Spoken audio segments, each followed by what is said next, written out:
Let's get into it. It's power time. Get ready, let's go.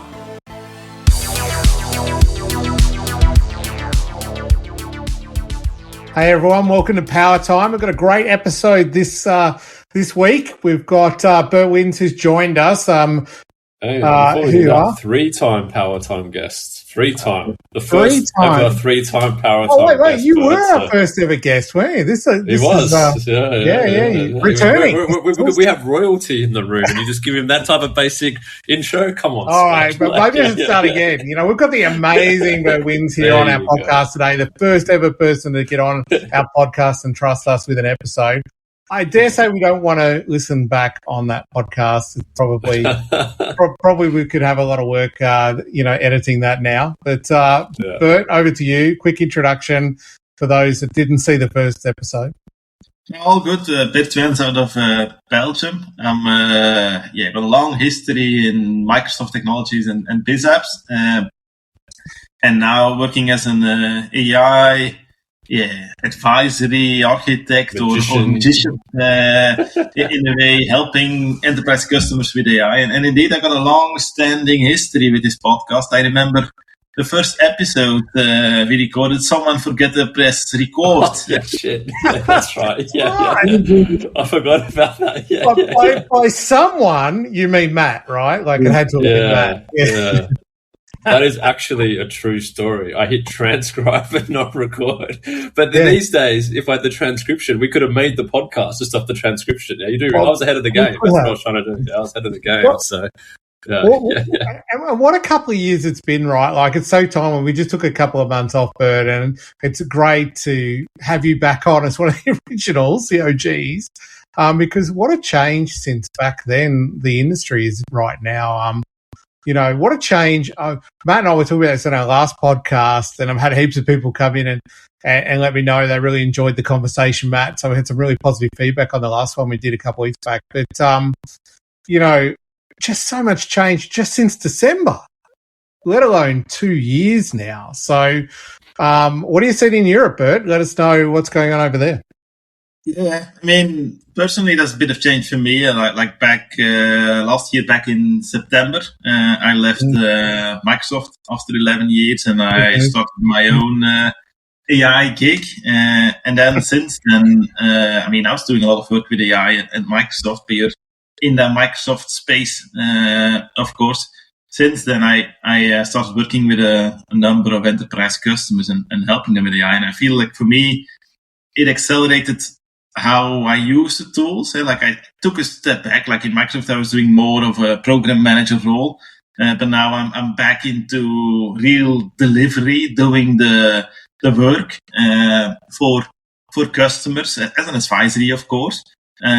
But that got me a lot of insights working daily with those tools and seeing the evolution of it. And I will say the thing which amazes me every day is how fast this evolves. Like if you compare last week to this week, you got new things, new features, and it was always challenging in even in the Power Platform world to keep up to date. It's even more challenging now. Like it goes so fast. So if you're not using it every day, it's almost close to impossible to follow it and to stay ahead of it. It is. I think. We were talking about in the last podcast the ability to kind of demo on the product now and just build demos and kind of do vision demonstration, I guess, if you've got an idea. But even just in this last week, I just built an app this week using VS Code, using Claude 4.6. And I'm just absolutely amazed at how quickly you can. It's like working with an advanced developer.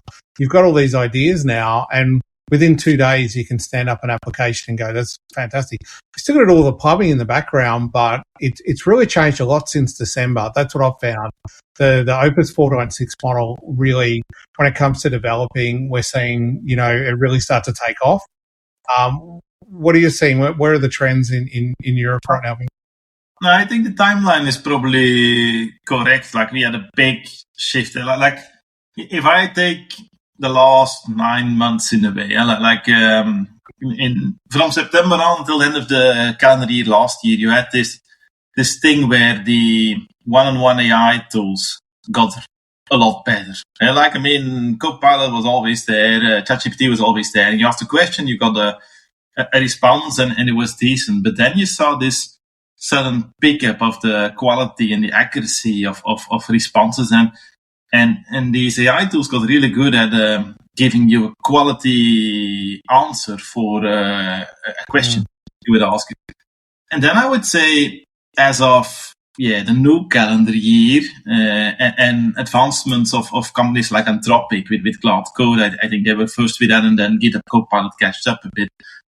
You got this real, how do I put it? This real autonomous way of doing things, where every tools like Copilot, Gemini, ChatGPT, you have one question, you ask it something. If you now look at Cloud Code and GitHub Copilot, you give it a task, it splits it up, it starts executing against the task, and then it checks, like, have I done this correctly? So it's that autonomous agent vision really out there. Or software development. It feels like we're replacing our own jobs in IT first, which I wouldn't have expected. I would always say we've always been rework for the IT people because they have to implement this. But I think we're making ourselves redundant first now here. I don't know. It depends what space you play in, right? Because there's another piece of the new AI tooling that I really like. Like, it will look back at your repo, right? It'll look at GitHub or wherever you want to store stuff, and it will have an understanding of that code, and then it will come back and make suggestions or improvements or standardization's great, right? Like, build this on latest Bootstrap, and it'll go through and kind of fix. So I've got an application I've been working on only for a couple of months, but it's going back and fixing some of the stuff that OpenAI had kind of done, right? ChatGPT had done, and you go, oh, okay, that makes sense, and it's improving it. I think that was a really big shift. And you're right, this conversation threading across app building, and it goes and fixes it, it comes back, is amazing. So I don't know, there's this role, I kind of feel like the role of the developer and the low-code developer and the analyst are all just blending into one now. And if you've got really great ideas, you could just go build. And anyone that has all of those skills together is now got superpowers. That sort of feels like you can just get some results. Yeah. 100%. I mean, when I say redundant, I don't officially mean redundant. There's still going to be things for us to do. A bad word in our industry, you know that, right? Like, don't go back to war. It's like toil in America. It's a toil meaning in Australia and all this kind of stuff. I'm European. My English isn't that good. I'll use that excuse. But I hear you. It becomes like I read this book, and it's somewhere on my shelf actually, like The Company for One, a couple of years ago, and it explains how you, as a person as one person, can actually build companies and keep the companies as lean as possible and find scalable models. And you're right, with this tool set, you become extremely productive, and there will be a big impact of this. Like, if you look at a traditional SI partner model, where usually when they do a project in Dynamics partner, they come with this team of people, and like you say, one person can play many roles now, but also that one person can be a lot more productive than 5 individuals in a way. So it still requires steering, because I'm using this in a very productive way now, and you still need the steering of this thing, because it will do stupid stuff. Like the other day, I was working on something for one of my customers around PDF generation, and it ran into a limitation where PDF uses all sorts of algorithms, and depending on using in Chrome or Acrobat Reader, it does something different. And I was having an issue, and I was like, can we solve it like this, that, and then? And then I went like, I solved it. I took this third-party library, but it will only cost you $15,000 in license. And I'm like, what? you're doing. So you still have to steer it into a certain direction. I feel. So we're not redundant, all right, Scott. There you go. So we're not redundant. So, in the back of my mind, I think it's just changing. I think the roles are changing, right? Like what we do and how we do it is rapidly changing. You know, an interesting thing, and we're yet to have. There's going to be a fierce debate on this podcast. It's coming. Mr. Greg Today? Nash is no. Mr. Greg Nash is messaging me, and I'm sitting there going, "What's the future of Power BI?" But I can literally build a React dashboard in 2 seconds, and it's faster. No, he agrees. Industry specific. He agrees. We were chatting behind the scenes. It's for those who don't know, good. Yeah. So you know that's a great example, right? Like you just do things a little differently, and it's much better. So that exact discussion, and let's make it our Power Platform. And we don't have that now, but I'm the biggest Power Platform fan out there. I worked with it for 7-8 years, but now I run into scenarios with my customers like, do we create it with vibe coding or AI engineering? We call it most of the time now, or do we use Power Platform? And I think what we resulted in the last couple of months is to use AI engineering on top of Power Platform or low-code platforms, and use Power Platform more as a container versus the actual app. But I will say that discussion becomes more difficult and difficult, because like you say, you can create these things on the go so fast. So the value proposition of this innovative Power Platform, where you can create apps and create interfaces, logic and all of it, well, a lot of that AI can do as well. And where Power Platform still has a lot of its core value is in the data and the governance layer. And that you're not going to simply rebuild. Like I'm working with a couple of healthcare customers as well. That data needs to be secure, compliant, proven. So you're not going to rebuild that data first layer and the governance and the APIs. You're not going to build that because you can get it cheap price, license-wise. But the UI and the logic layer, more and more, it becomes a difficult discussion. Like why would you build that yourself by hand if you can do it with AI and just host it there? And I do feel the product group is moving that direction as well with things like Code Apps. They released MCP for Canvas apps this week as well. We can now vibe code Canvas apps. So they're realizing how it works. But at the same time, I think the license fee there will have to move into something consumption-based more as well, like driving AI consumption like an MCP server versus the traditional per user model of time. There's a couple of things here, right? Well, one thing we noticed, we're cheating, right? At Microsoft, my team is cheating because we're totally using an MCP server for Dataverse that no one else can access, and it opens it up to. I know this. It opens up Dataverse, a lot, right? So I think we've got over 80 kind of services that we can use on it now. So, so we are cheating a little bit there because it's not a public thing, but what I see, right, is the value in that. So what a standard MCP versus a custom MCP allow you to do. So it's definitely something you need to look into to see what's supported. But where I see the Power Platform like just on fire and really strong right now is providing a platform where you don't have to worry about hosting, you don't have to worry about security and governance, you don't have to worry about IT, all this kind of stuff, but you want to just jump in and use, today it's VS Code, but I mean, tomorrow it could be vibe.powerapps.com. You just want to go and build an app, tear it down, build it again, like the personal app. I'm not talking about an app that is going to go out company-wide where, you do need like broad-based licensing kind of agreements for. I'm just talking about just an app for me, for my job, rather than build an Excel spreadsheet. I can fire up an app now in a few hours that does way more than that, and I can just host it in my personal Dataverse environment and have no problems, the ability to be able to know that that's governed and secure and ready to use, right? So, I think that's a massive advantage. It's using ProCode on a low-code platform, but it's fantastic. So I think that's got a lot of legs to run this year or next year. But you're right, if you're developing a vibe-coded app for 20,000 people, you still need the business case to stand up for that, for the license model today. I would have liked, there's two things I would have liked to have seen, like a really strong consumption-based model in the platform and it included in the upcoming EE7 plan, but it hasn't been. So I guess we're just going to have to wait till next year. But I reckon that would have been the game changer added to that. Yeah, I think that would have been the full acceleration. But you're right. With my team now, we're changing the way we look at Power Platform development, particularly Power Apps development. Yeah, we're definitely going down that path so that we're kind of incorporating that into all our delivery. And I think what it's going to do is, I think we spoke about it on our last podcast. I can't recall, sometimes we talk about it on our podcast or just talk about when I'm driving on the car home with you, Scott, or something like that. Yeah, it's kind the Canvas app is good. Or I talk with Bert. Well, Bert's saying that they released something today where you vibe code a Canvas app. But I know, but it's, unless it's, I'll check it out, right? But because I haven't proof's yet. in the pudding. Yeah.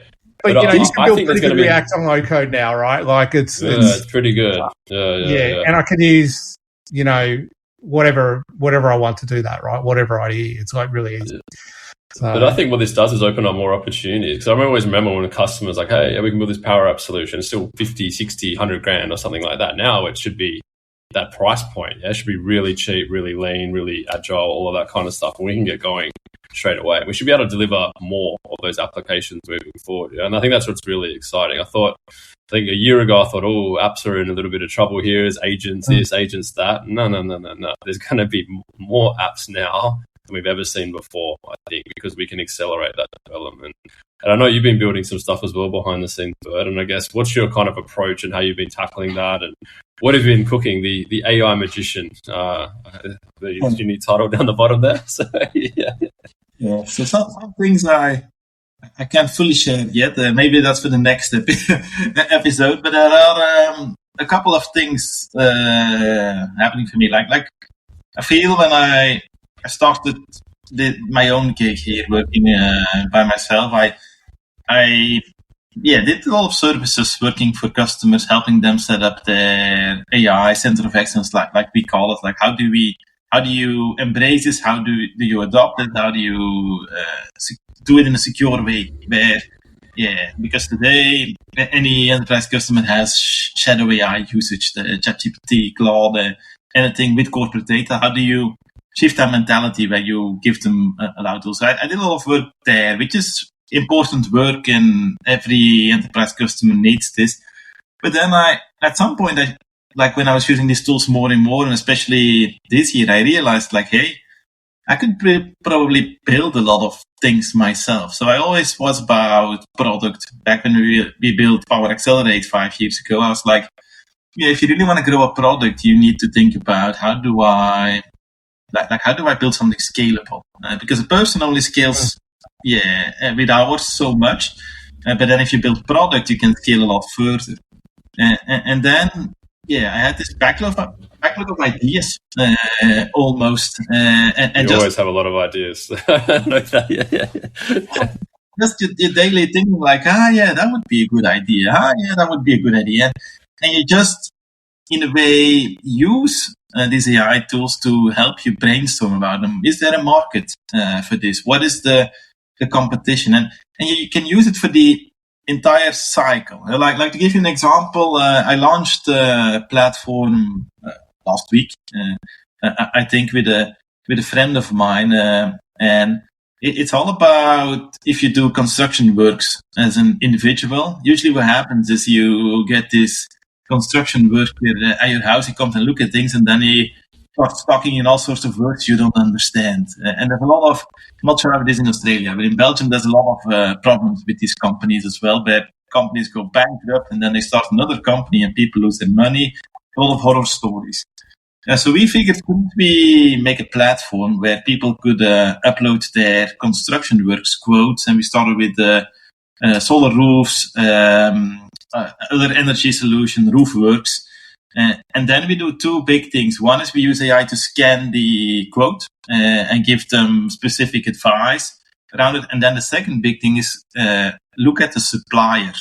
Like, what is their financial record like? What are their reviews like? Are they certified in a certain sector? And then generate them a nice looking report in a couple of minutes. Like, this is what we found from this quote there. And the idea is to help protect the individuals a bit by these cowboy construction companies. And we built that in, the original idea came a couple of months ago, but then in January and February, as I saw this cloud thing go autonomous, I'm like, let me just vibe code this in a couple of evenings. And then suddenly we went from the idea and a stupid form we had on the website, which normally we do, into a real app doing this end to end with zero involvement from us in a couple of evenings. And that we launched last week. I can talk about a couple more examples of things just on that one. That's not just a Belgian problem. That's definitely in Australia as well. Yeah, like it's a common problem. So hey, we might need to chat about that one, buddy. I can push it into Australia for you as well. Yeah, you need a salesperson for that one too, mate. So, yeah. The challenge isn't the ideas or building anymore, right? It used to be like I've got thousands of ideas for different applications. The challenge is now how do you get people to consume it, right? And I was listening to Steve Bartlett's podcast before Christmas, and he had this guy, and I can't remember his name now, but he talks about micro businesses. He's got heaps of them, and some of them make $1 million or $2 million, some of them make more, and all together he's got a really big business going. And he talked about the simplest things which I thought was a pro tip for anyone listening in if you want to start up a business. He said, just start with an AI driven, almost like a flyer, put it on Facebook ads. You can target people. And he said, see how many clicks it gets. He said, even if it doesn't go anywhere, if you put it up there and get 1,000 clicks, people like it. And then he said, go build a business around it. And I thought it's such a fantastic idea. Like, find the market first and then go build, because you can build fast now. That's not the problem. But you could waste your time building a whole bunch of stuff that no one wants to buy. And he said he'd do A/B testing, right? Like he'll put one up for $20 a month, another one for 10, another one for 30. So he said that's a great business model. The other tip he had was, this copying, right? Like just go find someone that's already doing something and just copy it, right? Just copy the business, right? The model, same price, everything, right? Just go do it better. And, that was really interesting as well. So I thought, now it's all about, and this is, with my Power Studio idea, I'm probably in the same boat, right? Like how do you get people actually consuming the application once it's launched? And it's going to be a fantastic learning journey over the next year or two, kind of figuring that out. I think AI will play a real role in that. Open call. Bring it on. I think you wrote a blog on this, Bert, didn't you? You wrote a blog on the role of that not getting replaced, that soft element. And keen to unpack that, I think you wrote a blog on it. Still, indeed, like the first phase, like you say, of analyzing, even the analysis and then the architecture and the development up to the release is extremely automated right now. Then getting users, and I'm learning this as we go. Getting users is still the hard part. Validating it, getting users, getting traction. But that was always a hard part in the past as well. You had to get lucky to pick the right spot. And like you say, Scott, those tips like creating a portal with nothing there, see if there's demand, were tricks we used back then. Just easy to create a real thing. Is the market changing, right? Like, are we looking at humans as the market, but maybe in the next year or two, it's actually agents, right? Like, can we design a product that an agent's going to hit up for something? I'll stop the recording. We're about to get richer. I'll stop the recording. No, I'm joking. Maybe it is, right? Like, maybe it is. Maybe we need something. I always thought that the person that comes up with the AI complete agentic marketing engine is probably going to make a lot of money doing that, right? Because right now marketing's kind of wallowing around going, what are we going to do with this AI? So I'm sure you could have like an open core model that just sits there with agents that does marketing like fantastically well now. That's the next thing I'm looking at now. Like, how can I use these tools to create a landing plan? Created a landing plan, added all sorts of measurements on the app, on the website, and monitoring that. And it's helping me create blog posts. It's helping me find the right channel. So that wasn't you. I told my mama was you. She's like, Did you say? And I don't know if you see the rumors on TikTok, but apparently Anthropic's going to drop an open core in the next month or so. Yeah, I read that. Yeah, you said that. So it's super interesting. So that's getting really interesting. Then, it's coming. They are one of the only companies, and the reason they have the lead in this AI space is everything they build they built with AI, with their own internal models, which aren't released yet. And these big companies like Microsoft, Google, Salesforce, SAP, they have enterprise standards and testing and compliance and all of it, which they have to run on top of they must be building with AI, but they have to run that on top of this validation, and that hasn't been fully automated yet. So the speed they have is a lot slower, and that's why they're getting a little bit behind right now.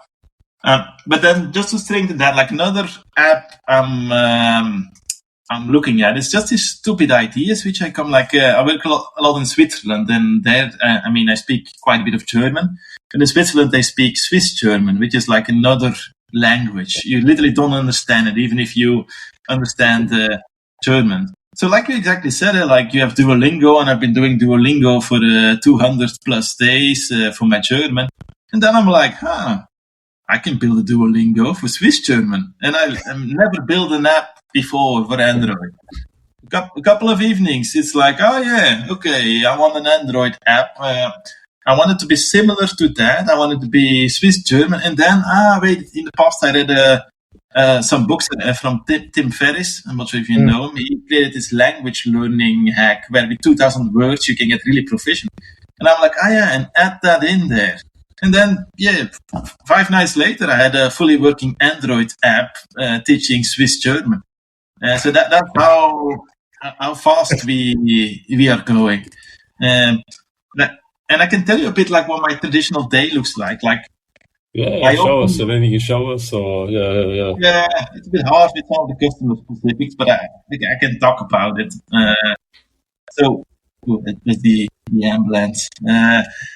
So what happened is I get up in the morning. I open up my setup, and I have my machine in the way, and then I'm doing work for several projects at a customer. So you open up.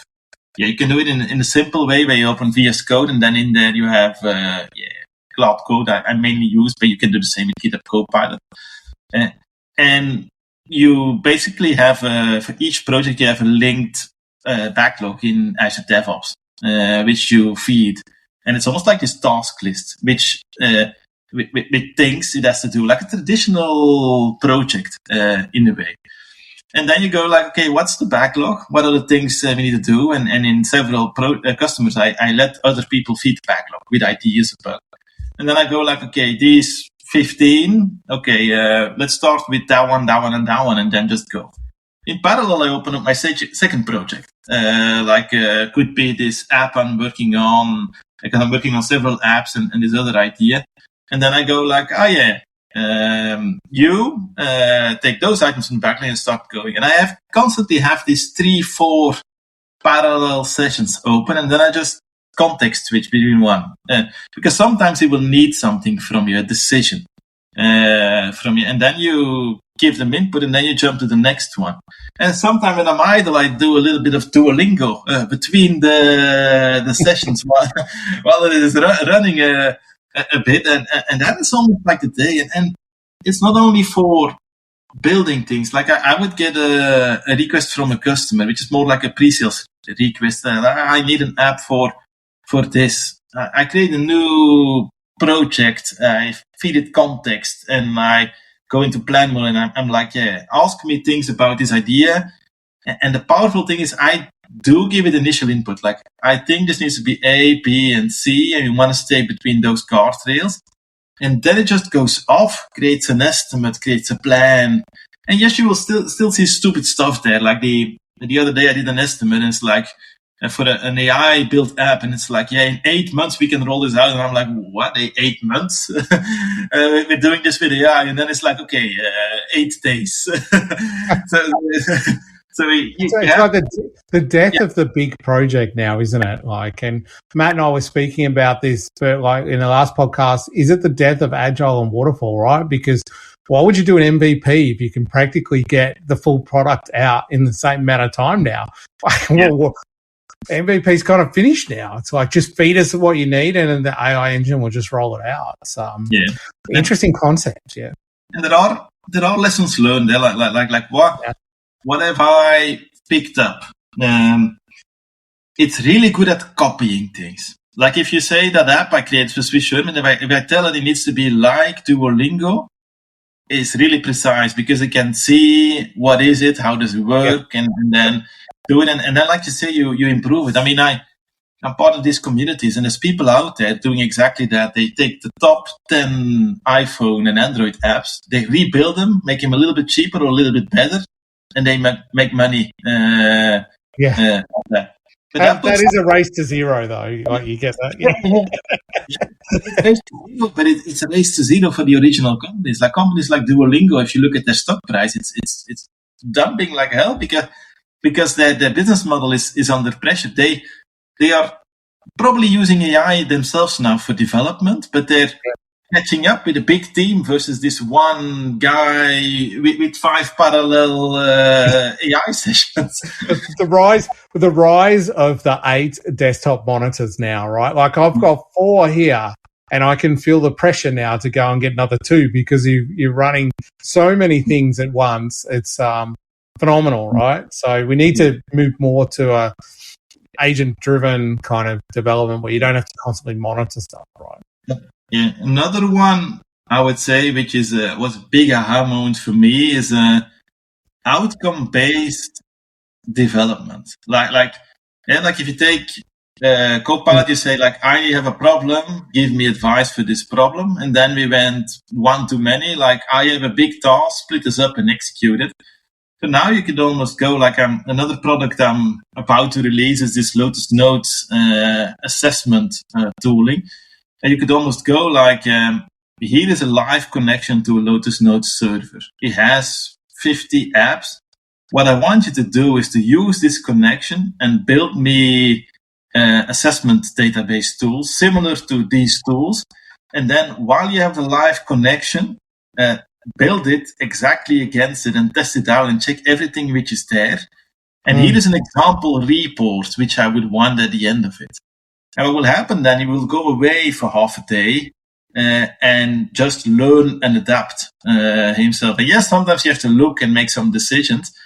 Yeah. But that outcome-based thing is extremely powerful. And I'm learning through that because it's a lot harder with Android or iPhone because you have to run an emulator or connect it to your device. And I'm trying to figure out how I can fully automate that as well, where the one agent does development, the other agent always does testing with screenshots, and this continuous improvement cycle in a way. And when you say the rise of monitors, Scott, the other rise you need is memory and CPU. Because you run these sessions autonomously, so you almost need to containerize these things, and they all take quite a bit of memory, is what I'm learning. How do you like do UI development with 2 agents? So you've got kind of one watching the UI, like just a web app, and the other one kind of making changes. Because I find at the moment that's me, right? Like I'll look at the UI and go, oh yeah, that icon needs to move to the right more. Have you been able to trust an agent to do that, or? Yeah, in the most simple approach, like if you take it simple, what you do is there's a bunch of tasks in the backlog which it works on. And then you at the end of each task, do a full UI review of that section, and then come with a list of recommendations, and then create a work item with those recommendations again in AI. That's the most simple approach, and then it's almost like just tasks which it follows each other. But there are ways just to have specialized agents run all the time. Every time something is checked into Azure DevOps or GitHub or whatever people use, that it reviews that and automatically makes changes to it. So you almost split up this development cycle. If I'm brutally honest, you get so productive already with the simple approach that the approach of fully making it autonomous that only scales for bigger things. Like if you're building let's just say you're building a bigger web app with a big team, there you need to make it fully autonomous and invest time. If you're building a a simple web app which isn't that complex. That's a balance between how much do you automate versus you still stay in control and just say, okay, now look at this, now look at that. But the web UIs, it can fully read, it can fully improve. If I build something and I now say, like I did it with my website this morning, have a look at my website now, 6 months later, it's probably ugly as hell. How would you improve this? And it just made suggested a bunch of changes, and then you just pick which ones you wanted to implement as well. It's interesting, isn't it? I can't imagine where we're going to be. I mean, when we did our predictions episode, just before Christmas, Matt came up with his unique prediction, which something big in AI is going to happen this year. I kind of feel like, Matt, that was open core. I'd say we got a tick box. What did I tell you, buddy? I told you that. Bang on with that one, mate. Something we've never even thought about or seen it was going to come out, yeah? Yeah, so I think you hit your prediction. Broken clock's right twice a day, man. Twice a day, isn't it? And we did say it was going to be the year of applications. I feel like for the last 2 years we've been talking, particularly at Microsoft and other places, that there's going to be tens of thousands of applications created. So we roll out the Power Platform and Azure Apple web apps and all these kind of things to kind of address that need. But the biggest hurdle is developers, right? So then we went to market and said we're going to hire 1,000 developers, just in Australia. And we went and did all training people at school, all that kind of stuff. Really all of that is being made redundant overnight now. Because now, 100%. Now we can build apps 100x faster. We can just have as many developers as we want, as many screens as you can put in your room is a developer now. So, it's amazing just in that short 2-year period where we've got to. So the end result of all this has to be personal apps that everyone has just for themselves for all things that they want to do. If you're a hairdresser and you want a hairdressing app, you just go and build it. And you won't buy it anymore. You only pay for hosting. You'll just go build it. Well, it's like even my boxing coach. Like he's just jumped onto Claude, watched a few YouTube videos, and now he's building an online boxing academy about how you train, upskill, pad work, all of that. He's just vibe coding on the cat. He loves it. He absolutely loves it. Yeah. So he's just feeding all these ideas through, and they're looking at replacing the tool that they use now to manage members. Yeah, that's going to vibe code that now as well. And I was like, that's a great idea. That's what we should be doing as well. Yeah, so 100%. That's the entrepreneur, the rise of the entrepreneur when it comes to all of this kind of stuff as well. Yeah, you're going to see all these great ideas just come out. Yeah, so I think that's the skill shift. The skill now isn't in creating the UX or the app. The skill is what is your knowledge for the last 20 years on a particular, or 10 years or 5 years on a particular thing, and then creating an application that's going to resonate if you're going to sell it with other people or just to support yourself to have more time in the day. But that's really where the skill is now. It's not building an app. What I will say is with this wild growth of apps, there will be security troubles. Like I constantly look and it's like, let me disable authentication on this API just so we can troubleshoot. And I'm like, what? No. These things you face on a daily basis, the key's not working. Let me put it there for a second. So there will be, like, when everyone becomes a developer, and even junior people, I feel like they miss a couple of these best practices of people who actually done the work in the old days, which will hurt a lot of companies and people for some years. They can fix that. Like, they couldn't make it that if you release something, a full-blown security audit happens of AI. So that can probably help it. But there are some core decisions you make early on in this project, which you can only make if you have the expertise. And that is something I worry about it. We're all quite senior here on the podcast and been out there, no certain decisions. But if you think about people just starting their career today, they're massively productive, can create these apps, but I'm seeing it now. Yeah. I'm literally doing some side work for an organization now, and they've got a young developer who's brilliant, spinning out all this stuff, gung-ho, deep into AI. but he doesn't understand those software development lifecycle principles, well, or even how to go from requirements to this and challenge. And he's great, by the way. He's brilliant. Not slaying him at all, but all of that kind of stuff. Is a missed skill, because we've been through all of that kind of stuff about all the rigor and what we need to check. And so you're right. I think all these apps, potentially there could be some security issues. You're going to have to be careful of what data you'd be putting in them as well. These vibe-coded apps. No, but that's the rise of the platform, right? Like, you need to make sure that you're putting your app on a platform that has a lot of the security protection.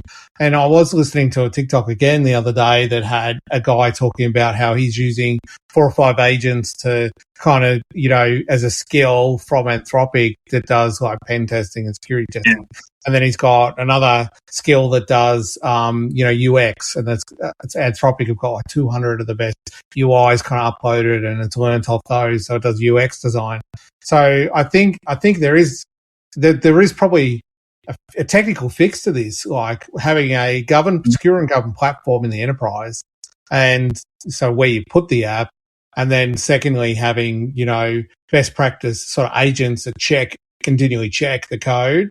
But at the end of the day, what you're going to have is people in countries like, I don't know, North Korea, Russia, wherever you pick it, wherever the security folk are, building really legitimate applications where you're going to want to put your user data, and all of a sudden that data's been hijacked, right? So I think people are going to have to be very careful. The app's going to look amazing. It's going to do amazing stuff, and you're going to go, wow, I really need that in my life. But you really need to check who created it, because it could be just someone in Russia trying to get your details. Not picking on Russian people, sorry. But you know what I mean? Like, it could be someone in Belgium. I reckon someone in Belgium trying to take your details. Some guy in Belgium who builds these Duolingo rip-offs, right? Like, it could be that. That's true. It's completely true. Yeah. I think, it is time. Maybe a lot of people that have been trusting before will have to be even more careful over the next 3 or 4 years. I mean, it's worth it. Like, I got a 5-year-old son, and I keep thinking, like, now he's still in kindergarten or whatever that's called in English, so they just play and they learn a couple of things. But in a couple of years, he has to go to the school where they learn how to read and write and all of it, and that's still fine. But then you have to make a decision. What do they? This is our last podcast, mate. This is our last podcast, mate. Yeah. Here's the truth, but if you can work from home to do your job, it won't exist. There it is. Like, go be a hairdresser, go be a nurse, go be a mechanic. Even that, electric cars is probably out. Go and, you know what I mean? Go and do something where you physically have to connect to people. You physically have to, talk to people. Real estate agent, It won't get that bad. It won't get that bad. Yeah. I tell you. Yeah. Even there, I'm following a lot of these communities. If you look at what's happening in some of the Asian countries like China with their robots, I think also, like if you want to make predictions about what's coming, I think the next wave of this thing is going to be, of course, the technology is going to get better, more accurate, more precise. I think mixing the physical world with this AI space, like these robots who are becoming AI powered, you will get electricians. Hairdressers is probably going to take longer, but electricians and robots working in nursery homes to help with these stuff. I think that is coming in the next couple of years. But they're underserved, right? Like, if you go to any nursing home in Australia, they could have double the amount of nurses that they have today, right? Yeah. Even nurses in general, they're around the clock, all that kind of stuff. It's a crazy world. So I think you're right. It could benefit them. Yeah, we definitely have the robots. It's definitely going to come. But I think they're underserved. I don't think they're going to replace those people's jobs. Oh, no. Well, I thought Elon was talking about surgeons being robots. Imagine going under for general anesthetic and a robot's like, hey, I'm your surgeon today. I'd be getting the mask off and running off the bed at the moment. Hey, get me out of here. So, yeah. I can't even imagine a haircut. You imagine a robot coming out with scissors. I don't know. Could be a long time before I trust that. Hey, I need a haircut. I'll get one done by a robot. I wouldn't give crap right now. So, Sorry, Bert, go. Yeah. So I think it's a very interesting topic. You're right. Like for my 9-year-old, I'm thinking right now, what does she get into? And I look at my other 2 kids who are adults and they've started work now. None of them are doing anything in IT. Like, just go and do something that it requires a skill and requires you to, work with people and support society, because they're the only guarantees, I think, right now, looking at the technology that's coming through. Yeah, correct. And I think a people skill is a big one. I would say that is another learning like that. Like, even though you can take an input and have it do something, you have to get a good understanding of what is the business process, what is the core problem we're trying to solve, because it won't figure that out itself. So that is still a big skill, that social piece, understanding the process as well. And then, you're right, the robots is then the very end of it, but there's probably things in the middle, like toys for kids, which are AI powered, and as a parent you can control, okay, this month I want them to learn about this, and you can almost feed that a little bit. I will probably get these fun stories on the news where this toy for the kids starts saying racist things and everything for a while. What's that movie? The movie with the bear that's really smart. Paddington. Yeah. No. Go back way before that. Oh, Ted. No, before Ted. Not Ted? Oh, Ted's a classic. Yeah, I wouldn't want to be giving that to my kid, but I can't remember the name of it. I'll have to remember for our next podcast. It has this blue fairy in it as well that they're chasing. Yeah, interesting movie. But that has this interactive teddy bear that's AI driven, that survives for generations, and I could see that coming out in real life for kids, and teaching them things and helping them like a tutor, right? That kind of stuff. Definitely see that coming. So I think it's going to be an interesting few years as we see this all evolving. The key is for everyone, like, just to stay on top of the technology and what's coming, because it's changing every month or two. It's and it looks like in Europe's exactly the same right now, Bert. It's what it is in Australia. 100%.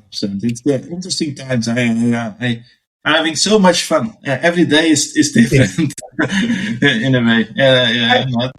Good. How good is it when you give that instruction set to the AI and then it comes back with the UX? It's like, I don't know, it's like getting a little gift. You just refresh your browser and go, that's awesome. I like what you did there. Okay, that's really good. It still blows my mind, actually. Yeah, I'm like, I shake my head sometimes. I'm like, holy crap. Yeah.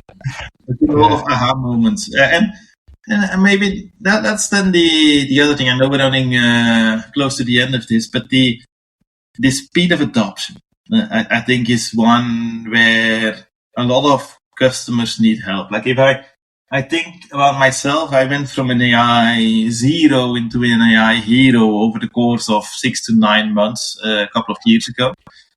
Like, if you can speed that up, if you take someone who's never done anything with AI and then teach them how to use this and take them from being doing their normal job into using it a little bit, into being an extremely mature user who gives a task and is split out. You can do that in a month or so. That adoption speed will only grow, because what you see is those people, once they see the light, come with new ideas, and it only accelerates further. That is a massive challenge out there today. Like, if people are trying to figure out where can I help, if you can help companies with that challenge, how do you make employees at a company embrace this faster, get proficient faster? And it's an easy return on investment for the company, because every dollar or they invest in that is won back 7 or 10x easily, because it's just we're doing a lot of that at the moment. Yeah, thing. So that is. I think it's a huge unlock, right? Like, when I see, my team and others at Microsoft getting enabled on AI tooling around vibe coding and using MCP servers and all this kind of stuff, and then see the output, and you go, wow, every company should just turn this stuff on. It's just, you just see the output and you go, and you might not know, you might have someone sitting in HR right now who takes this technology and saves you $2 million on a workday, contract or something, right? Because they just can they know HR inside out, and they can vibe code something that's good enough for your company, right? Like, you just don't know. It's up to the people, their imagination, their creativity, and their history and what they've done. But yeah, I would just be making sure I turn it on for all employees and giving them at least a shot, because the upside is just so worth it. Yeah. Exactly, and help them get proficient in it. Like turning on is in one step, but then show them the light, because normal person is just doing their work, busy in their work day, doing their thing, and then in the end of it, I need to look at this Copilot. I think let me spend 5 minutes. Well, I'll ask it one question. That doesn't work. I'll go and continue my other stuff. Yeah.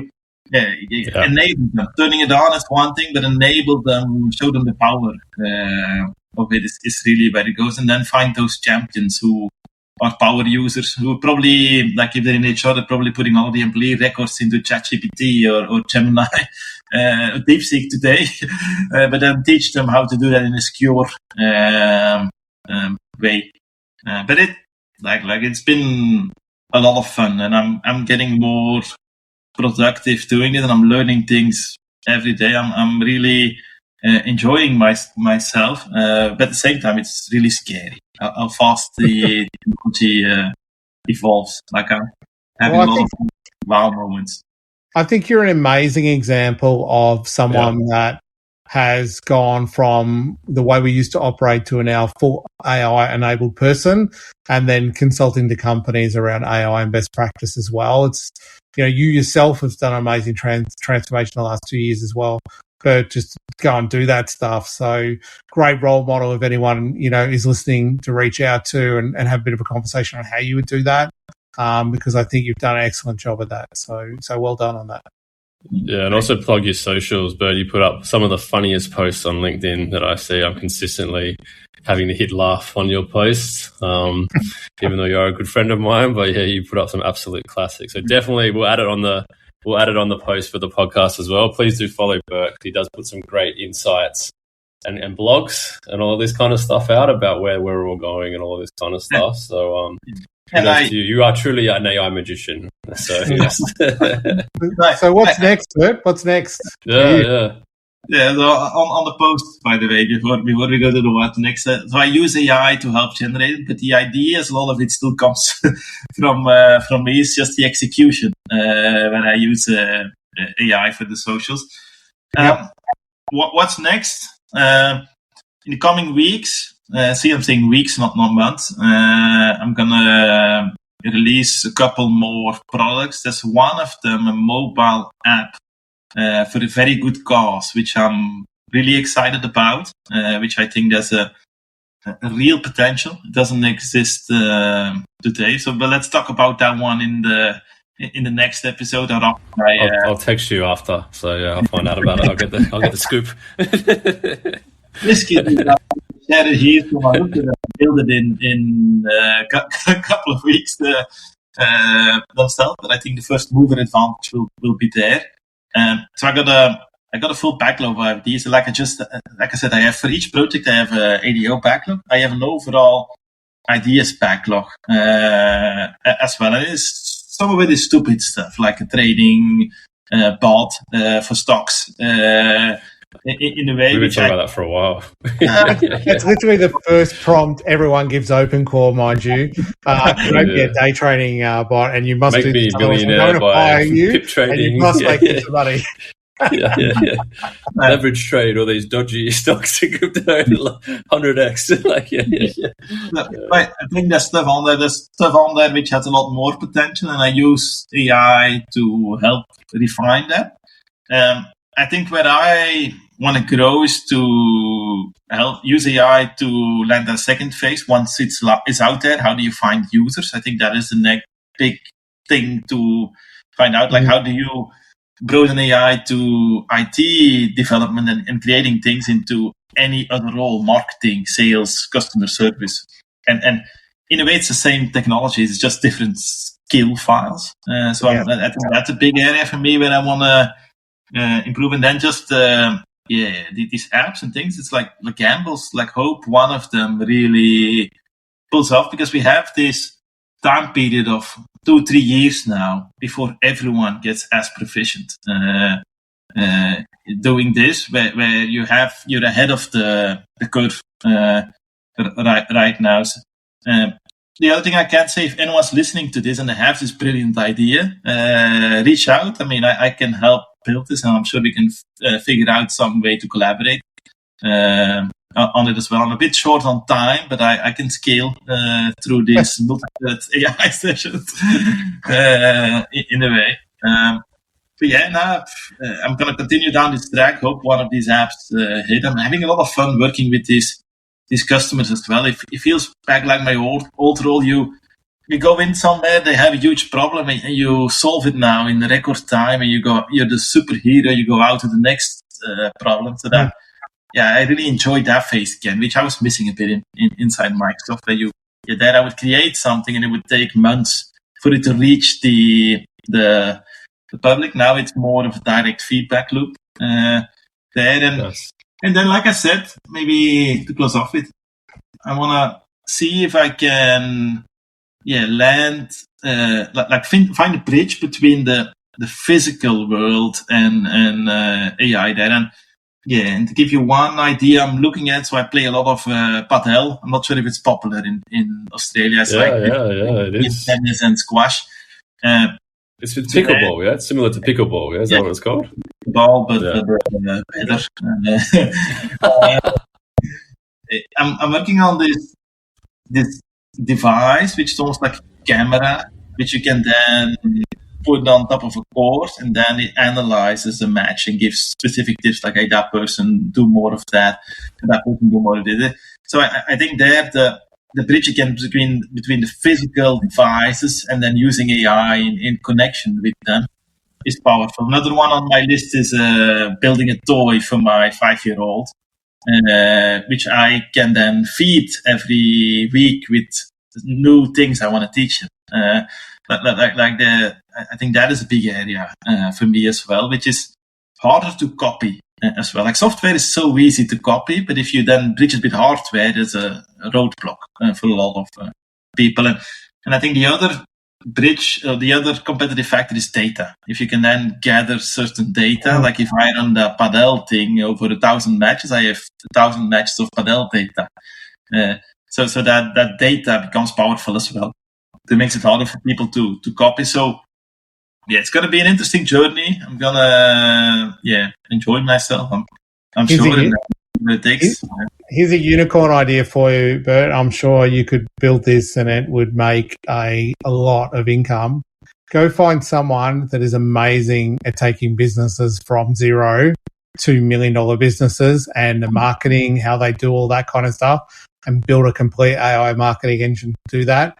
And then you can charge people or agents to hit that platform, and you go, we'll promote it, we'll do it, we'll chase everyone down, whatever it is, and then you'll get the return on that for $100 a month, whatever it is. Because I can guarantee what's going to happen in the next year or two, you can have a lot of people like all of us releasing all these apps, and that'll be the roadblock. If I could just pay someone $100 a month and I get 100 users per month added to that platform, that's the next piece. So go build the next. That's my unicorn idea to you. There you go. 6 months. 3 days. And next 5 week. codes out in 3 days. And the next week, I'll be following you up on a call. All right. Yeah. So, yeah. The trick is finding someone that he can crack the code on that stuff, right? Like that's the trick. Yeah. And maybe it is A/B testing on Facebook, or maybe it's something more. Maybe it's a strategy. Whatever it is, a fully automated tool to do that is. I think that's what's required now. 100%. And I mean, I get spammed by these people on LinkedIn every day with this SEO thing. So I think it's the hard thing is to find the real things out there. But again, I'll do a request. If anyone's listening to this podcast who can do this, reach out. We get it. Well, looking forward to watching your journey, Bert. Like I say, you're awesome at what you do. A ripping guy as well. So looking forward to hopefully catching up with you in person in 5 or 6 months. Hopefully, looking at the date on my calendar, and hopefully getting over to Australia as well. So maybe for our Australian guests, we can run a bit of a mini event. We're planning on trying to get Bert over here as well. As part of stuff that we're trying to do. So. Yeah, I'm getting on the long 29-hour flight over here. So, I'll love that. I mean, thanks for having me. Been following the podcast quite a while as well, and really cool stuff. So I'll I'll happily come on again in 3, 6 or 9 months for the first time. I want to keep the record of most. You're going to be the 4-time next, 4-time champion. So, I appreciate it. Thanks again, guys, and we'll catch up soon. And looking forward to the next one. Thanks, Bert. Awesome. Thanks. Bye.